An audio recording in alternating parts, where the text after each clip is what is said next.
All right, I think we're live. Welcome to the Clean Power Hour Live. I'm Tim Montague. It's November 3rd, 2022. We are speeding the energy transition one podcast at a time here on the Clean Power Hour. Check out all of our content at cleanpowerhour.com. Please give us a rating and, most importantly, a review on Apple and Spotify. Subscribe to us on YouTube. We've started to promote these events now on LinkedIn, so you can find those on LinkedIn. Please connect with me, Tim Montague, and my co-host, John Weaver. Welcome to the show. Hey, John Weaver, that's me, Tim.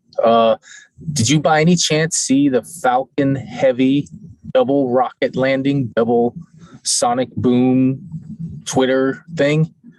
Only in passing, and then thank you for sending us that video. Yeah, this is lovely. I think this was from Brandon Air Force Base. Is that the name of it? It's an Air Force base in Southern California.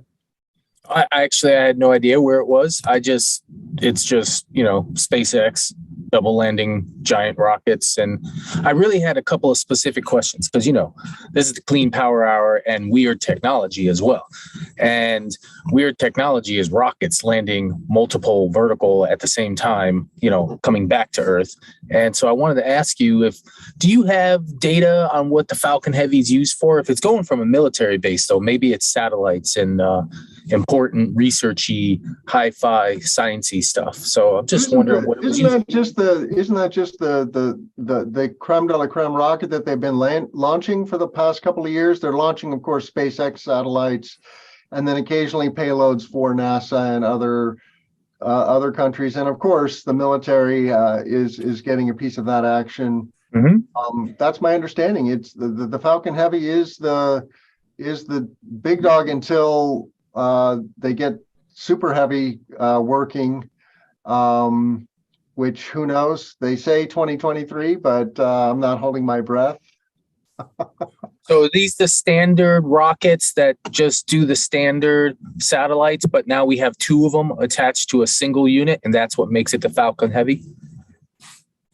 Oh, no, the Falcon Heavy is the really big one, isn't it? Right, with like the 39 engines or something. This is the Super Heavy. The Falcon Heavy is. I don't know. I'm no expert on SpaceX. You're asking the wrong guy, I guess. And I can't get the Twitter feed to load now. It loaded earlier, but now it's not. Oh wait, here we go. I'll see if I can get this to go on screen. I see some rockets. And you got to listen for the sonic boom. Well, that was the end. Here we go. Oh. I can't hear the sound, but yeah, there was the sonic boom. There it is. Here's another. It'll come. That's pretty awesome that they can. Yeah, I mean, I just landing one rocket is still cool as heck.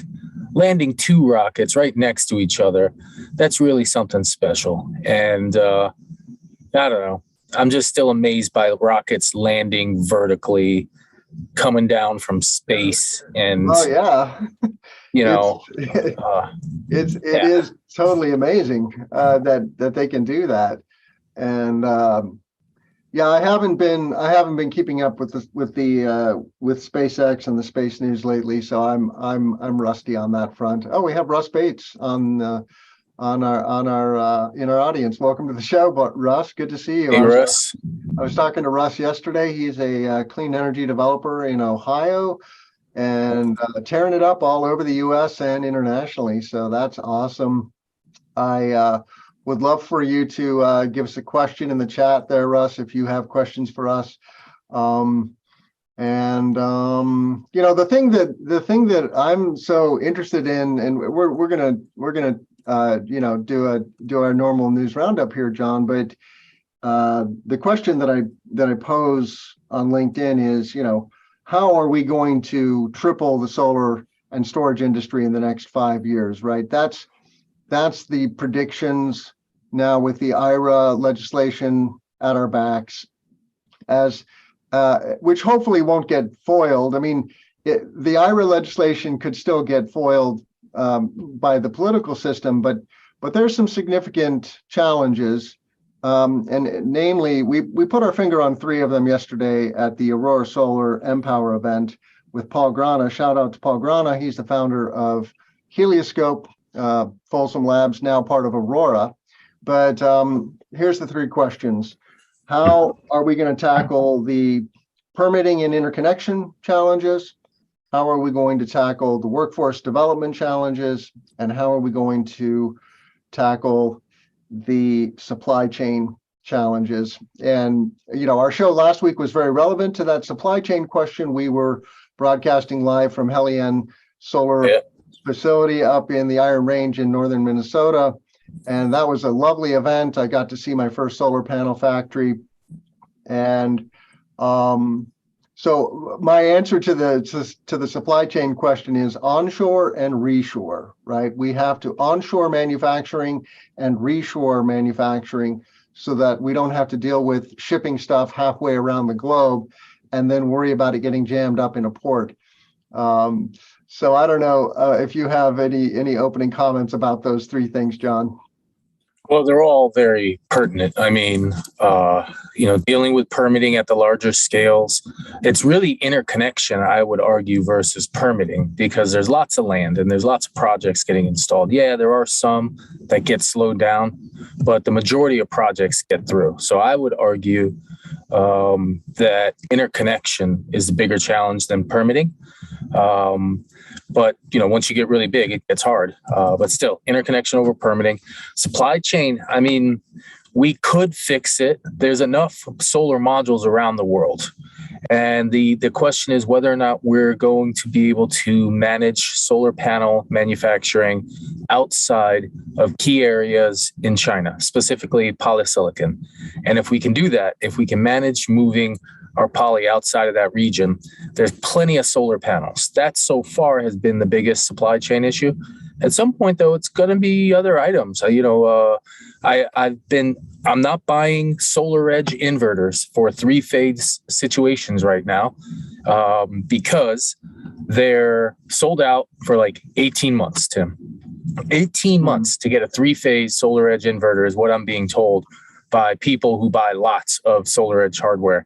And that's not viable, obviously, not for my project timeframes. And that's a real supply chain. So some inverter manufacturers might be needing to scale up really fast and catch up. I heard about SMA building a new facility to add like 20 gigawatts of capacity 6 months ago, earlier this year. Well, where is that going to be? I don't remember. And if you're not buying solar edge, what are you buying?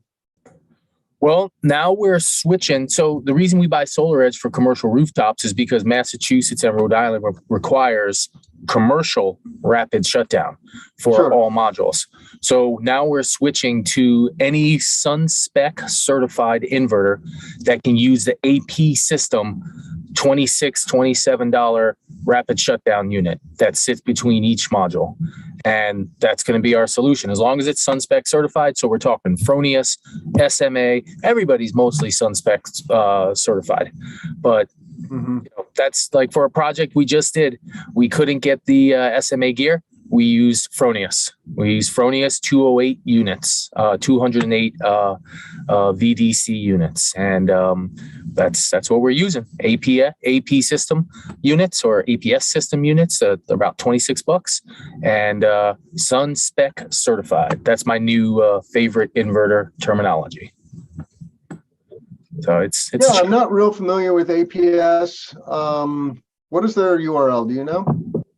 Well, let me verify I got the right unit. AP system rapid shutdown. Oh, AP systems now. Yeah, let me just make sure I have the right unit. So AP systems rapid shut-off device. So that's what we're looking for. And it's if you just type in AP systems rapid shutdown, you'll find that little person. It's a little plastic unit. It's got two sets of cables coming out each side, or it's got two cables coming out each side, and it just sits in between. It's the RSD-S-PLC. Yeah, so here's their landing page, AP Systems. I welcome them to come on the show. I'm about to do an interview with Tygo, who's a competitor of theirs. Yep. And so, if you have a connection to AP, make an intro for me and we'll bring them on the show. More and more, we're reaching out to manufacturers to come on the live on Thursdays because we have such a backlog on the Tuesday one-on-one interviews. So I want to get more manufacturers like we did last week with Dave Riesenberg from Hellion. That was great to have Dave on the show. Shout out to Dave Riesenberg. If you are looking for modules made in America, you can call Hellion and connect with Dave Riesenberg. He's the VP of Sales and Business Development at Hellion. A growing cadre of made in America products, but AP Systems, where are they based? Goodness, AP Systems location. Come on, Tim, you're asking me all kinds of Austin, Texas. You have no idea where it's made. That's interesting. I always like to know where it's coming from. Well, I know the guy I buy it from, the Power Store, and I buy it from Jim White, and he's located down in Texas. And I just learned that AP Systems USA is located in Texas as well. But I don't know, they're a global company, so they may or may not be. They have a main office in Austin, so maybe they're a Texas company. So there we go. And besides, I mean, my favorite American-made inverter is Yaskawa Selectria. And they have a factory in Buffalo Grove, Illinois, where they are cranking out these 125 and now 250 kW inverters, string inverters, very popular in community solar and small utility solar. And, the 250s are being used now in utility solar. I have an interview with Chint Power Systems coming out here in the next couple of weeks. And so anyway, Yaskawa Selectria, definitely an American product. What other made in America inverters are there? I mean, these guys, AP Systems, make a microinverter. Well, there's a new person from Texas who I'm really fond of, and they make a great product. I think it's the oh goodness, it's going to take me a moment. So there's a Texas guy. They're shaped like a brick. They're beautiful. Texas. Oh, you're talking about the battery that goes under the solar panel? No. That's a different group. That's oh goodness, I can't believe I'm blanking on this. Omid Badkube. Yeah, so there's a Texas solar inverter, flow batteries and inverters. Okay, I'm gonna find them because I just went back to the article I wrote on them. And Solar Arc. Geez, Solar Arc is one of my favorite residential hybrid inverters, if not my favorite. And they're now moving into commercial. So they have a 30 kW and a 60 kW unit, and they just look like solid chunks of gear. And it's just like, wow, that's my inverter. So I like Solar Arc. And then there's, of course, the new company. Well, they're not a new company. They're new to me. EPC Power, which was bought by Goldman Sachs. And I think the reason they were bought by Goldman is because they are one of the premier U.S. inverter manufacturers that can meet utility scale demand and get the domestic content requirement. So I have a feeling this company, EPC Power, it was bought. Well, I mean, not a feeling. We know why Goldman Sachs buys companies, because EPC Power is probably worth a bunch of money. They're probably minting money right now with their inverter manufacturing skills. And so for a larger utility scale, I'd love to explore them. I'm not in that particular space right now, so I've never bought, but it looks cool. It's just a big silver brick that's like 6 feet tall, and it's it's just cool looking. Looks like somebody made a solid piece of gear. So EPC Power for your utility scale domestic content U.S. solar inverter manufacturer. Yeah, I put SolarArc on the screen there. I've heard of EPC Power, but not real familiar with them. You think they're an American company though? Oh, I know so, because I know why Goldman Sachs bought them. And I was reading about the deal when it occurred. So EPC Power. Yep. And it looks like they make larger, so it says from large scale 1500 volt energy storage and PV systems to rack mounted 500 kW PCS with UPS. All yeah, right. so they're again, utility scale. SolarArc is commercial and residential. So two good brand names coming out of Texas, making some good gear. Yeah, I'm confused about what EPC Power makes, but All right, you want to talk about Sunnova? Sorry. Yeah, let's talk about Sunnova. You have a story in PV Magazine this morning. Yes. John Fitzgerald Weaver, journalist for PV Magazine. What's the story, John? Sunnova, who is awesome as a resi. Yeah, who is Sunnova? Just for our listeners who don't know.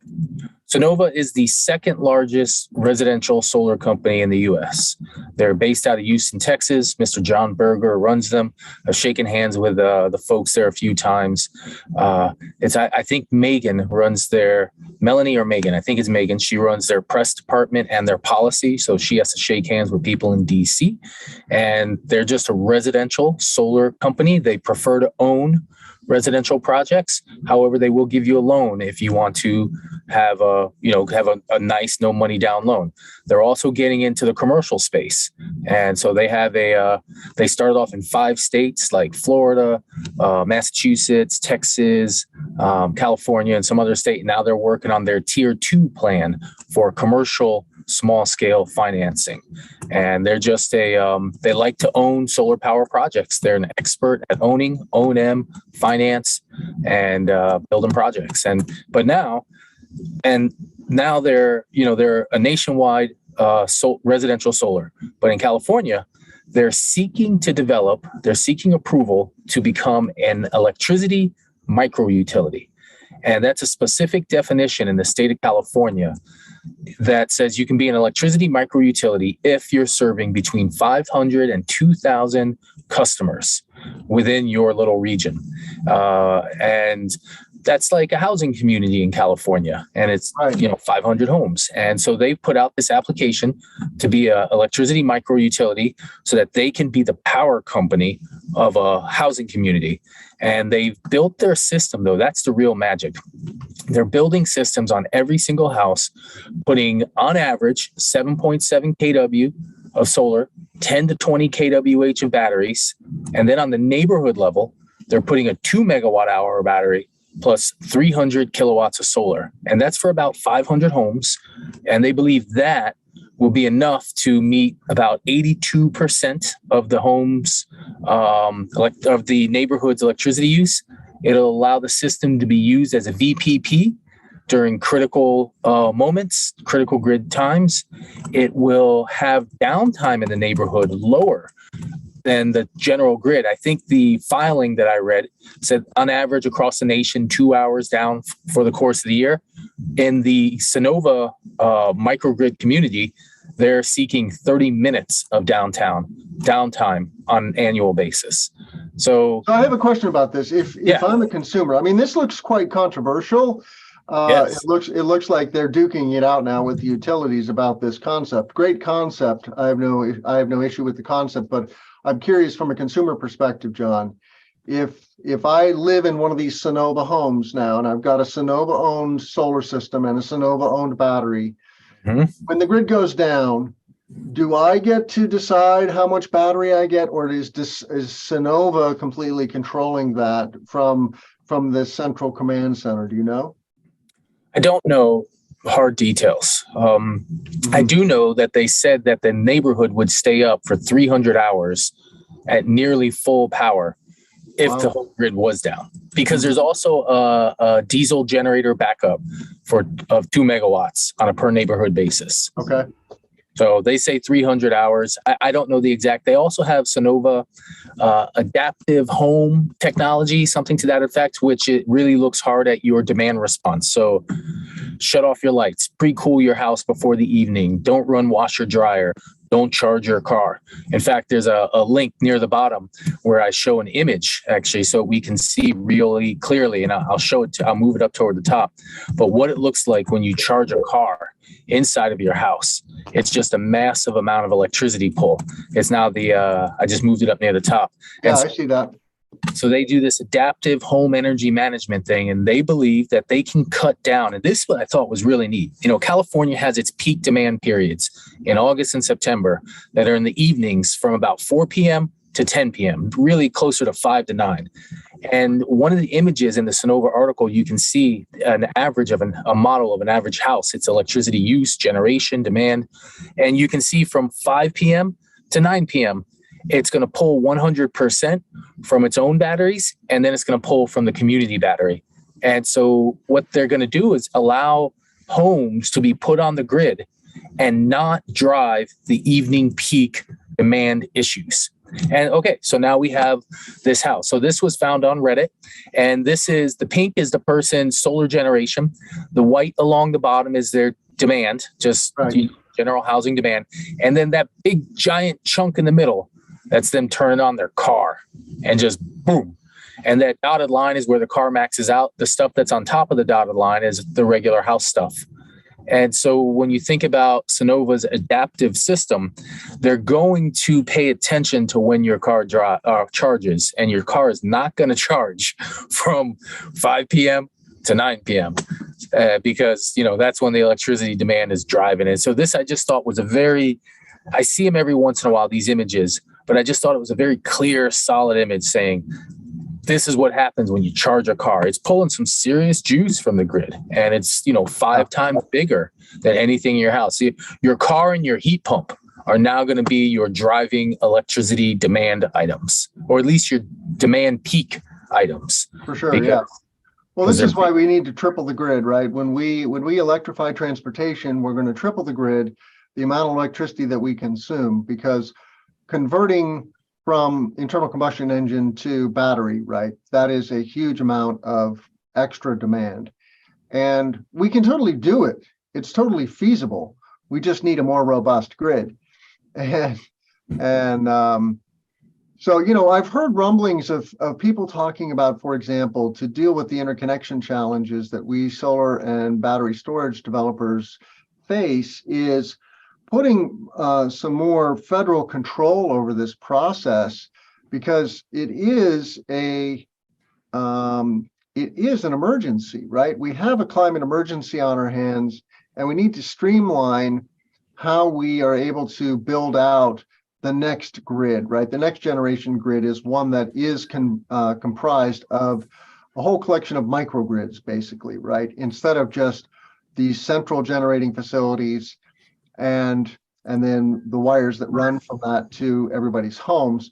That system worked, but now we need to put a lot of solar and batteries onto it, and it's a different animal. I don't know if you have any. Have you heard about this? That there are folks in Washington who are, lobbying for significant action on permitting, because getting interconnection is a challenge. I mean, we have permitting challenges too. It's a both and Sunnova's knee deep in this now, right? They're trying to get this whole concept permitted to do resilient neighborhoods, which is absolutely what we want, right? I want to live on a block where everybody has solar and storage, and so we don't care if the grid goes down. We've got power. And power is so essential, right? It gives us refrigeration, it gives us lighting, it gives us HVAC when we make the transition. I mean, that's only in parts of the country now that are truly going all in on heat pumps, but that's coming. And especially in mild climates like California, it's a no-brainer to do all your HVAC with a heat pump. It's a little harder in the upper Midwest when it gets to be, sub 10 degrees below zero. You can do it, but it's a little dicey. Norway, which is partially in the Arctic Circle, is one of the heaviest deployment countries of heat pumps. So is Finland, so is Sweden.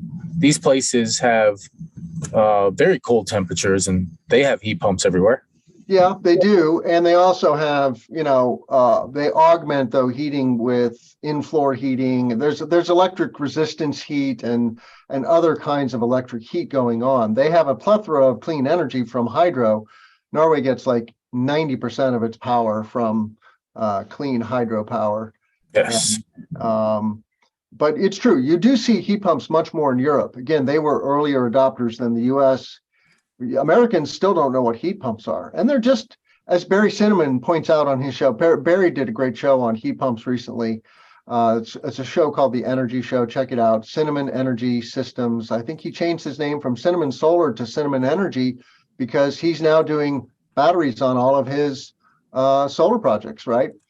A few companies have done that. They changed their name from solar to renewables, or solar, as Cinnamon did, to energy companies, because that's reality. Energy storage. If you're a solar professional, you have to be a solar and storage professional. Mark our words. It's coming. It's coming. Anything else you want to say about Sunnova? Nothing today. They're cool, and I wish them good luck. There seems some complexity with this deal, and some of the pushback is logical.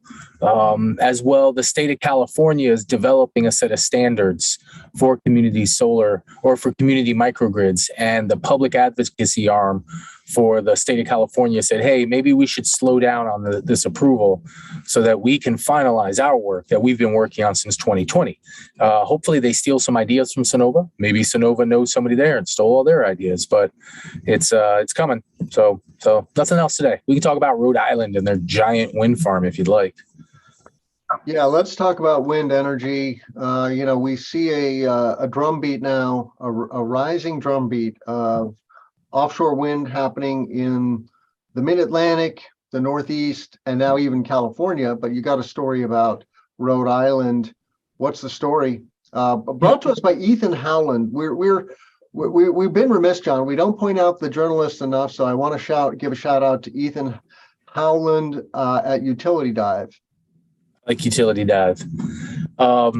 So first off, it's a gigawatt solar offshore wind farm, and this facility was expected, so it's nothing magical. It didn't come out of the blue or anything, but it's a gigawatt facility. It's going to be near the other solar power or wind farms that are going off in the ocean. There's a big chunk of ocean marked off for wind, and this gigawatt facility. The cool thing about it is that roughly, and this is rough math, roughly a 1 gigawatt facility in that region might operate at, say, 40 to 45% capacity factor. And if it's operating at 45% capacity factor, 1 gigawatt of wind will generate 3.9 terawatt hours of electricity a year. Okay, 3.9, great. The state of Rhode Island, who's buying this, uses 7.7 terawatts of electricity per year. So this one gigawatt wind farm will cover greater than 50% of this state's electricity needs. Yeah. That's and cool. The photo is of Block Island, which is I think the one of the few existing offshore wind farms, right, in the Northeast. But yes. Well, it was the first in the U.S. It was 5 units, 5 or 6 units, and they were 5 or 6 megawatts, totaling 30 megawatts total. Yeah. And so they were the first offshore wind farm in the United States. Yeah, and I love this. It says amendments to Rhode Island's Affordable Clean Energy Security Act, signed into law in June, required Rhode Island to issue an RFP for 600 to 1,000 megawatts of offshore wind. Legislation is vital for these advancements in clean energy, in the clean energy transition. What is PPL, though? I've heard of PPL, but I'm not real familiar. They're a utility operating in multiple states on the East Coast, right? Well, they're at least in Pennsylvania, Northeast Pennsylvania, and I've worked with them before, and now they're in Rhode Island. So I don't know too much about them as a company, but now they're Rhode Island Energy. So I definitely have projects in Rhode Island. So I log into their website and moving things through the machine. So they're just PPL, Pennsylvania Power and Light. Yeah, I'm working with a resi installer called Smart Green Energy or Smart Green Solar. Smartgreen.solar, I believe, is the URL, and so they're servicing this geography as well. But it's impressive. 30% of Rhode Island's power from this one wind farm. How many turbines are going to be in that 1 gigawatt? Do you know? I mean, they're probably going to be 15 megawatt units. So what are we talking, like 80? And it's not 30%, Tim. It's 50%. It said the offshore wind procurement could meet 30% of Rhode Island's estimated 2030 demand. Okay. Well, their 2030 demand, great. Based upon their 2021 demand, it was greater than 50. If we have to double and triple the grid because we're doing heating and vehicle charging, then Right. then make a good point. So yeah, 30 to 50% if it dropped in today, 30% 2030. I just did some quick math. If there are 15 megawatt units, we're talking 67. And anything that's being built in the late 2020s is going to be 15 megawatts or larger. So at most 67 units, which is really amazing. You hear 1 gigawatt, and when I think about solar panels, it's 4 panels per kilowatt, and there's 1 million kilowatts. We're talking 4 million solar panels and a trillion subcomponents. With a wind farm, it's 67 turbines. Now there's 1 million parts to each turbine, of course, but it's just kind of a little easier number to grasp. 67 versus 4 million solar panels. Speaks of the technology differences. It's neat. It's neat to think about that. The scale of it. The scale is just so big, Tim. I really want to get up close to some of these offshore units. They'd just be kind of neat to just stand next to it and look up and be like, wow, you're really big. I'm glad to be here with you. Yeah, I'm at the PPL website, pplweb.com, and it says there's 4 companies: Louisville Gas and Electric, PPL Electric Utilities, Rhode Island Energy, and Safari Energy. And Safari, I think of as a renewable energy company. They're a developer. Yep, yeah. They bought Safari. And Tim, it's not Louisville, it's Louisville. Louisville, yeah. I'm not going to be able to say that. Louisville. There's no Ville. Louisville. It's like Missouri. Same thing. Missouri and Louisville. Yeah, more and more I'm running into solar EPCs and developers who are getting bought by these traditional utilities. And it makes sense, right? Solar, wind, and battery are the future grid. And so it's a natural expansion of their business model. And absolutely going to do it through acquisition. That's the most efficient way to do it, and the lowest risk. So that's very cool.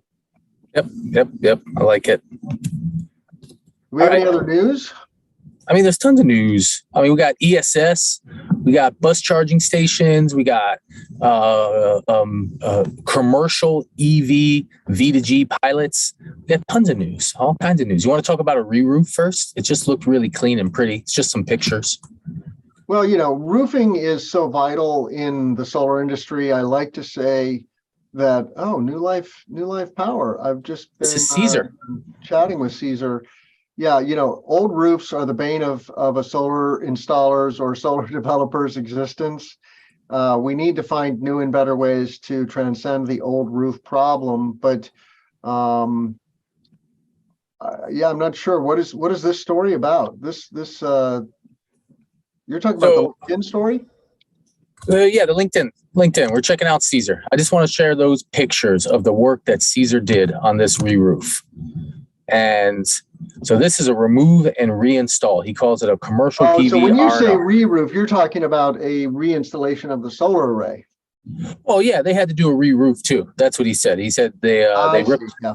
Caesar, he does all the solar. The roofing company does the roof. But really, I just wanted to show you how clean and organized this guy is. And if I owned a building and I had solar on it, I would fly Caesar in just to manage my team, because his team is in Southern California and they're probably busy as heck. But man, see, just like the way the modules are laid out. Yeah, that image right there. That's just so nice. Those modules, they're not new, but it almost looked like these are new stacks of panels just sitting there. And then if you check out the next image, that's him starting to clean it up. You can see the roof is a mess. Racking product. Can you name that racking product? I don't think I can, but that curved piece of metal, that curved it's got a wind guard on it. Yep. It's got a wind guard. So that curved piece of metal, I can't identify. Do I want to say like a panel claw? Maybe, but I don't really know. I'm not certain on that one. Probably a company that's no longer in existence. And probably. So the next image shows organization again. It's just him putting units in place. And that's nothing magical. It's just collecting gear, working it properly, taking care of the site. And he's taking care of the racking. He's taking care of the moduling. I bet you. It looks like every foot was welded. I wonder, or maybe that's just what do they call that when you put an extra square of roofing material under the racking? We call it a sacrificial piece of footing because you know, Yeah, it's there's just another name for it, but yes, there is. Cesar Barbosa is the CEO of New Life Power. Shout out to Cesar. We'd love to have you back on the show sometime, Cesar. And yeah, I recently I was chatting with somebody from Sandia National Laboratory who's studying challenges with solar connectors. Okay. And she was looking for older solar facilities so that they could do some research on those old connectors. So I connected her to Cesar. I was like, well, this dude has millions of old connectors for you. He'll probably, he probably does. Oh, so good work, Caesar. You put out good quality. You make us look good in this industry. Thank you. And anybody, if you got a solar project and you got to redo your roof and you're in Southern California, or you have a solar project you need to get rid of and you're getting an upgrade or something, call Caesar's crew. He can sell your old gear too. So it's pretty cool. Yeah. The other data point here is an organization called Solar Recycle. Okay. I just did an interview with Kate Collardson. I'll put their website on screen here because I'm very excited about this. They've created a clearinghouse, John, for used solar equipment, and their website's on screen now, solarrecycle.org. And shout out to Tor Valenza, Solar Fred, as he is known, also a California dude. He introduced me to Kate. She's the co-founder of Solar Recycle, but they've got reuse, resale, recycle policy. And then when you go to the link, there's a map with all the companies. So if you're in California, right, you can drill down Zeep Technologies, Recycle 1234 in Brea. There's Recycle 1234 again. FabTech, they're another national company that's in this business. Electronic Recyclers International, and then you can add a recycler. So this is vital for the solar industry, right? Because lots of people say to me, hey, Tim, what are we going to do with all those used solar panels? And I say, well, they can be recycled, and they can first be refurbished and then resold on the aftermarket in places like Mexico or other parts of Latin America or Africa or other less developed parts of the world where, hey, if a solar module has 70% of life left, they'll gladly take it, right? And put it on their farm. And you get another 50 years out of that thing. But then there's also breakage, right? When you're installing a solar array, some of the panels come broken and you have to do something with those.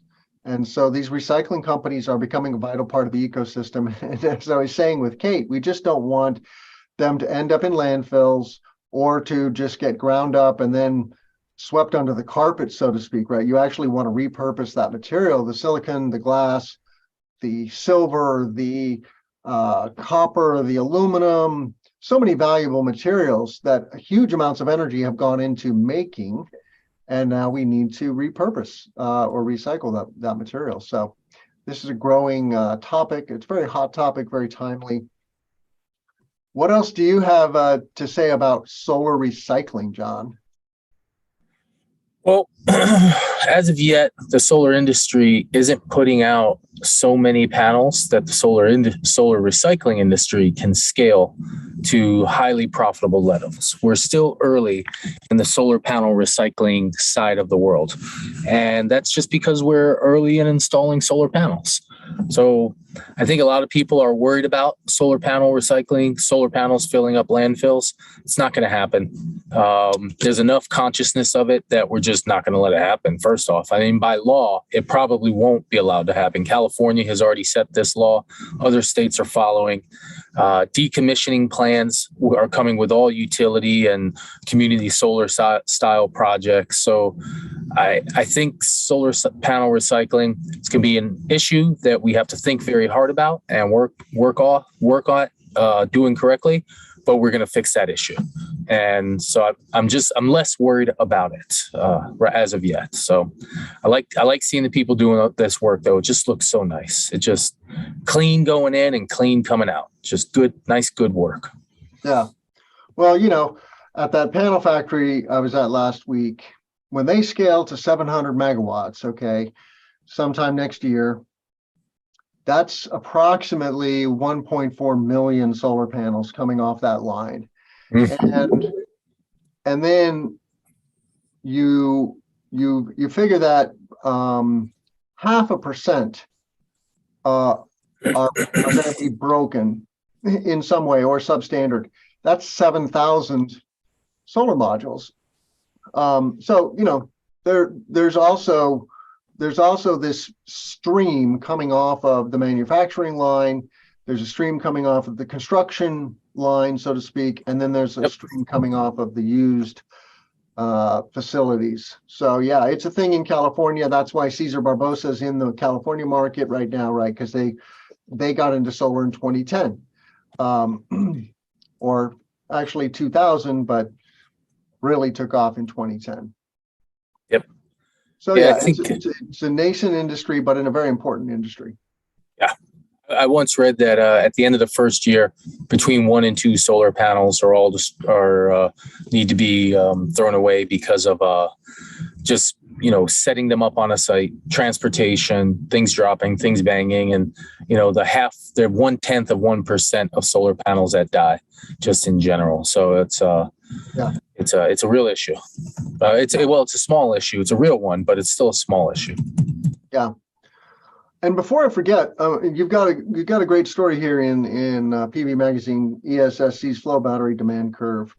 But before I forget, I was having a conversation at a happy hour with my sailing club last night, and somebody was asking about building integrated. Is there a company in your mind that is taking traditional crystalline PV modules and making them into the main roof for either resi or small commercial? There's no company in my mind that's doing it, because there's nobody who's really got a nice, clean, consistently delivered market product. There's companies who do it. I occasionally see projects where you'll see. Meyer Burger was chasing this, weren't they? Not with traditional, but something similar. They've got like a tile. They've got a tile that's square, and they lay over top of each other, similar-ish to the Tesla solar tile, similar-ish. Well, those people have like a real tile that looks nice. You know, there's the CertainTeeds and the GAFs of the world who have something that looks more like a solar shingle, and so it doesn't have that same weathered, nice look. So yes, Meyer Burger does have a building integrated product that takes over the roofing material, and so does Tesla. Both of them will replace shingles. Here's the Meyer Burger website. Yeah, check those out. Showing this at a show. So there's their tile. So it's like a mini solar panel, basically, right? Yep. And it makes perfect sense that you can install these just like roof tiles then. So I think that has legs. I don't know that it has legs to take these 3x6 or larger solar panels, traditional crystalline solar panels, and try to make a roof out of those, though, right? Because it's just unwieldy. I don't know. I'm concerned about the edges. I guess you could do it. It's just, I don't know. I think the seal that's between the panels would be a challenge. And to counter the risk of that seal, you have to put extra materials underneath the panels. You see how they've even built it so it looks like it slides, right? It does. No, it does slide. It definitely slides. You have that foothold, and then once you step off the roof, you're sliding it back into place. That's pretty fun. Correct. Yep. And inside is where the wiring is and stuff like that. So it's kind of neat. Yep, definitely slides. I bet that's a premium product, though, eh? Yeah, I mean, everything that a Swiss German company makes is going to be premium. Come on, I mean, what's going on with their panel factory? Are they building a panel factory or what in America? Yes, sir. So they over the past week, shareholders voted to approve, I believe, a 250 million Swiss franc raise. And so they're probably going to be selling some shares. I think that's how it would work. I don't know the details, but they're going to raise some cash, and the shareholders approved it. And that's for, I believe, a 3 gigawatt facility to be built in Arizona, Goodyear, Arizona. So those plans are chomping along, moving. But that product's going to be, I believe, mostly large scale product. I'm not sure if anything's going to filter to residential from that facility. I don't know though. At least half of it is spoken for by one company, your company, Desi, your local group. I believe they're the ones that signed the 3.5 to 5 gigawatt deal with Meyer Burger to be like the anchor client to this warehouse, to this factory. Who signed the deal? Desi, is it Desi? Desi, D-E-S-R-I. I don't know who Ezzy is. Desi, Desres, D.E. Shaw. Oh, D.E. Shaw, yeah. Yes. I think D.E. Shaw signed the deal with them. So thank you, D.E. Shaw, for bringing it up. Yeah, definitely. All right, we should talk about ESS, huh? ESS, I like. ESS is moving into the stage where demand and projects is outstripping the ability for them to supply. They have more projects now than manufacturing capacity, which is an awesome problem nonetheless. But right now they have somewhere under 25 megawatts of manufacturing capacity per year, which is nothing. That's not a lot. Yeah. No, it's not. By the end of next year, they want to be greater than 100. So there should be a 4x growth. And they're also working with a group in Australia who's going to distribute to Southeast Asia, who I believe is building a 450 megawatt facility. So they're getting going. They've also signed some deals, though, that are big. Like they signed a 2 gigawatt deal with SoftBank. They've signed another deal, which, they signed another deal similar size with SMUD, the Sacramento Municipal Utility in California. Yeah, so they I have saw that. volume. So ESS is an iron flow battery, is that right? Yes, sir. Iron flow. Yeah. And so this is very different than lithium ion, right? Oh, fundamentally, yeah. The story is just juxtaposing the two segments of the storage industry, right? Yeah, the purpose of showing the lithium is literally to say, well, all the pretty news and the 7 terawatts a year by 2031, lithium ion is high and mighty, but the market is so big that iron flow battery folks are going to fit in. Yeah, this is my technical write-up of them. Yeah. And where I break down the warranties, the components, how long everything lasts, all the important stuff. But I met with a gentleman named Hugh McDermott. He is, I don't know exactly what his position is, but he was the guy talking to PV Mag. And so Hugh is he noted that, which I thought was hilarious, that if the battery material were to spill, it's a very light fertilizer. Because, iron is not terrible for the soil. It helps it a little bit. So that's the negative of one of these units, is that it will fertilize your land. So you have to not spill it too much. Otherwise, you'll grow some crops. That's I've heard of this being used in the ocean also. You can sprinkle iron into the ocean to make the ocean more productive. I don't know why iron is a limiting factor for plants, but apparently it is. I thought of nitrogen and phosphorus as the main limiting factors for plants, but. Well, they might be, but if you dump a whole bunch of iron in the ocean, it's great food for the algae and little tiny things, and they will absorb massive volumes of CO2 and then sink to the bottom of the ocean. And so that's what the pitch is for pouring iron into the ocean, is that we're going to grow a whole bunch of little tiny animals that'll float down into nothing. Yeah, it is nice. So it really is apples and oranges. These flow batteries are more like I don't know what the analogy is. It's not a chemical factory, but it's a chemical facility, right? It's got liquid flowing around. You got to have pumps and tubing and good plumbers know how to make tubing not leak. So, I wish them Godspeed and every success. It's too early to tell. Is the flow battery world really going to get large scale traction? My former employer in Continental Energy Solutions installed their first flow battery up in Chicago this summer. We're Nice. gonna bring that project onto the show. I can't remember the manufacturer. It's an Austrian company, I believe, that they installed the battery of. But so we'll get more on Nice. that later. We got time for one or two more stories, John. What? Two. All right. Well, let's do the California utility is now paying commercial EVs in a V to G pilot. I thought that one was kind of neat. And then we could talk about we could do a solar chair that looks neat or the IEA. But I think this one's cool. So in California, PG&E, Pacific Gas and Electric, which is the northern one of the northern for-profit utilities, they have officially approved, I think October 20th or so a week or so ago, a vehicle to grid pilot program, but it's specifically focused on commercial EVs. And there's a big upfront enrollment incentive for vehicles to connect. So if you can discharge up to 100 kW, you get $1,800. If you're an electric bus, you get $3,150. If you're a large battery vehicle, $3,750. And a large battery bus, which means bigger than 100 kW, you get $6,560. Then you also get paid for the electricity that you deliver during critical grid events.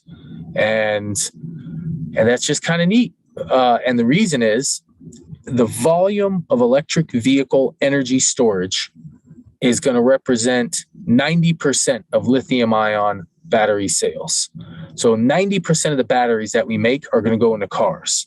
Mm-hmm. I've done some rough numbers that if like the whole US were to switch to, EVs, we'd have like 10, 20 volume, or if the whole US switched to EVs and then we plugged all those EVs into the grid and let them discharge and charge and do what they need to, we'd have like 10 or 15 times more energy storage than we need, like some really big number. So vehicle batteries have the potential, whether they will or not is a question, but they have the potential to be the tool to bring us to a 100%, a 90%, whatever the number is, solar plus wind grid, because vehicle batteries are just going to be so big and there's going to be so many of them and they're amazingly distributed. So I like seeing this pilot. I like that the electric utility sees something like this as a cash driver because they're going to want more electric vehicle charging because they're now stealing from the oil people, essentially. And I hope for the best. I wonder if the numbers are enough. I wonder if the wear and tear that will arise on the battery will be worth, the price of electricity and this sign-up fee. But at minimum, it's cool to see a commercial specific vehicle to grid pilot. I like it. Yeah, I love this. And I did want to mention that this story was brought to us by Utility Dive. Elizabeth McCarthy is the journalist. And, these, especially like, buses, right? They have very big batteries, hundreds of kWh capacity, and then they're portable, so you can take them to where you need the juice in the event of a grid outage. And so we're going to see a lot of activity in that space. I think it just is good common sense. And it is interesting that 90% though are going to be 90% of our storage products are going to be in EVs. That statistic is impressive. I mean, I'm also going, well, what about the grid? We need stationary storage too. Why is it such a laggard? But I don't think we need it yet. I think we still have so much gas and so much everything else, and the volume of cars and the amount of, because remember, the power grid is only 15-25% of our energy use in the United States. The next third or greater is for transportation, and then the rest of it's industrial. So, 50% of our energy is gas, then it makes sense that we put so many batteries in our cars. The question is, are those cars which sit around for 90 to 95% of the time, like my electric vehicle right now. Are those cars not being utilized? Are they wasting their value for the power grid by not being plugged in and utilized? And I got to say, yeah. I mean, it's just a resource that's huge. I mean, we don't need the batteries yet, but we could really use them. California could use some of those electric batteries. All right. Well, let's close with this solar chair you found. Yeah. I actually found this one this morning. I was just poking around reading random things. It's actually a canopy, but call it a chair too. They called it a giant beach chair is the way they described it. So if you look at it from afar, it's a pavilion. And they said they officially left the backside of it open so that people could see what it looks like. Yeah, check those out. And those panels remind me of the Dragon Tile panel. Yeah, that's what I was going to say. Yeah, because the way they lay over, it's pretty neat looking. It's a frameless panel. And where is this geographically? Do you know? Somewhere in the Netherlands. I believe it's Dutch. Oh, yeah, Dutch Design Dutch Week. Design Week. Yes. Of course, it's in the Netherlands. Yes, they're cool people. Building Crazy, neat forward-thinking Dutchmen. Yes. Women. So it's a 7.5 kW, 380 modules. So I guess they're small wattage modules. Yeah. Let's see, 7,500 divided by 380. So we're talking 20 watt modules, which is interesting. But with that thick layer of paint, I guess I'm not surprised. They said they left the backside open so that people could see how they're wired and how they're interconnected. And then, of course, you can see the size of this thing. It's pretty big. Like the volume of people that get to hang out underneath this thing and just be comfortable and hang out it's nice. Also, the hardware is designed and the whole system is designed to be easily assembled and disassembled so they could deliver it to other locations and have nice little setups at parties. So this is a temporary installation? Oh, yes, sir. You see that wiring on the ground, that black layer of stuff? Yeah. That's probably some temp wiring that they have to cover for safety reasons. But this is definitely a temp install, and they're expecting to be able to use this unit again somewhere else.